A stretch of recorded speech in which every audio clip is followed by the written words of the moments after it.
Have you ever noticed that the most powerful people in history were rarely accessible?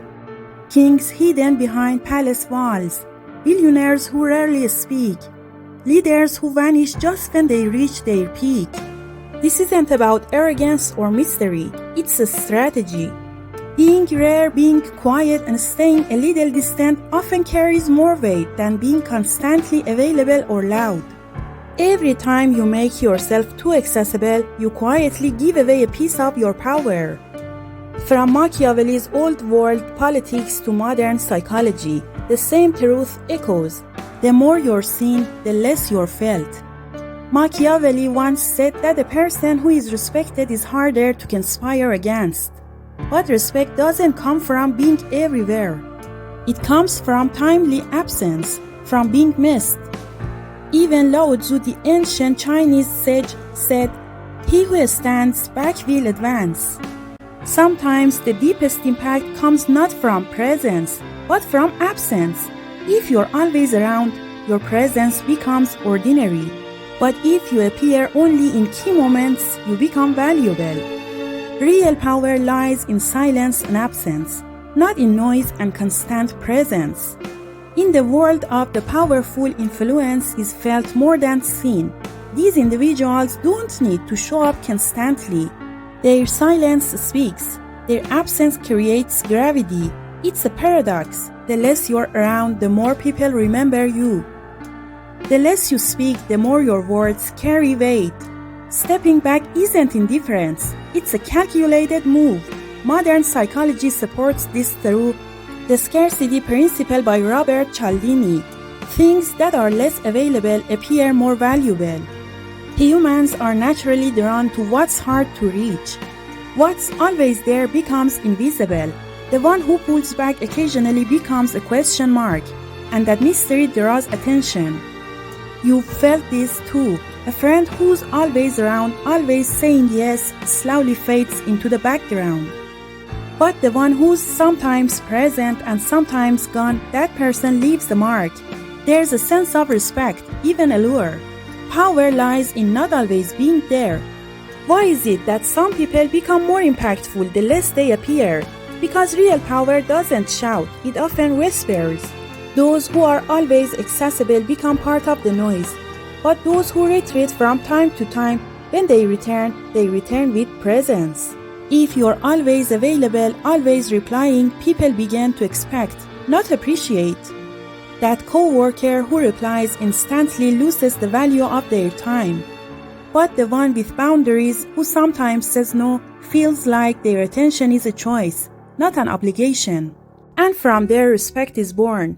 History proves this. Louis XIV of France placed himself at the center of his court like the sun. Everything revolved around him, yet he was rarely seen. An audience with him was rare, and his silence held power. People waited for just a glance, a nod. Even in war, this held true. Subutai, the Mongol general, was a master of vanishing. His army would disappear, only to strike suddenly and fiercely.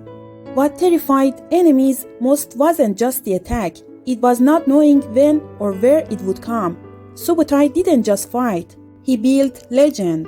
His power wasn't just in what he did, but in what people imagined he could do. Now come back to today. If you're always visible, always online, always reachable, you lose your uniqueness. But if you learn when to appear, when to stay silent, when to not be there, that's when real power is born. Not through noise, but through a strategic absence. Power is in rarity, not in constant presence. True power isn't loud. It's often quiet, yet undeniable. The most influential people aren't everywhere, but their presence is always felt. They lead not with constant communication, but with energy, silence, and distance. As Machiavelli said centuries ago, the respected are harder to conspire against. But that respect doesn't come from being ever present. It comes from missing you, from waiting for you, from your absence, creating space for desire. In a world where everyone is constantly showing up, constantly posting, constantly replying, Those who show up less are noticed more. Psychology backs this. We value what is rare.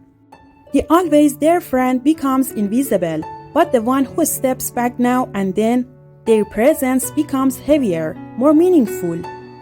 Look at Napoleon. After his first exile, he came back too soon. People hadn't missed him enough, they still remembered his flaws.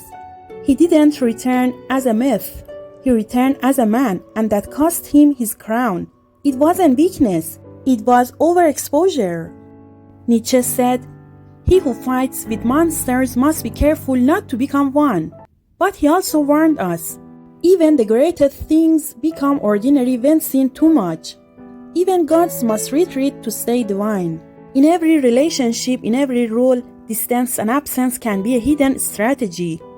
That artist who vanishes after a great album, that leader who pauses before they speak, that love that isn't constantly texting, but whose presence is always felt, they all follow the same rule. What stays hidden stays valuable. Not so far that you're forgotten, not so close that you become normal. Power lives in the space, in the unknown, in the silence that sparks curiosity. Even animals understand this. The alpha wolf doesn't growl all the time, doesn't always attack. He appears only when necessary, then disappears again. And that absence, sacred. Real power is in timing, in silence that has meaning, in absence that creates presence. His silence speaks, his restraint amplifies his strengths. When someone shows up only when it matters, never by routine, people lean in. They follow. Power isn't in how much you say, it's in your impact. And the less you spend it, the stronger it becomes. In ancient Japan, samurais had a concept called yugen, a hidden subtle beauty, a beauty that doesn't scream. The real warrior didn't need to prove himself with every move. His aura did the talking. His silence made his blade feel sharper. In that culture, presence could be dangerous, but absence was sacred. Elon Musk disappears for weeks, then drops a tweet that shakes the markets. Beyoncé vanishes without a word, then releases a masterpiece album. No warning, no promotion, just impact. This contrast between silence and storm makes them legendary. They don't chase attention. They orchestrate it. Even in love, it's true. If you text too much, your presence loses flavor. If you're always around, your value feels assumed. But if you create space, a pause, a distance, something happens. Attraction sharpens. Longing grows. You become someone to reach for, not just someone who's always there. Fear is fed by absence, and this isn't a game. It's human nature. Just remember, not being there is not the same as abandoning. It's not arrogance. It's conscious space. It's a strategic pause so that your presence means something when you return. As if to say, I'm not easily available. And that has meaning. It isn't coldness, it's clarity. The boundary you draw isn't a wall, it becomes your throne, a quiet reminder of your worth. This isn't ego, it's magnetism. And now, it's time to bring that into your life. Protect your time. Choose your moments. Be rare, so your presence means something.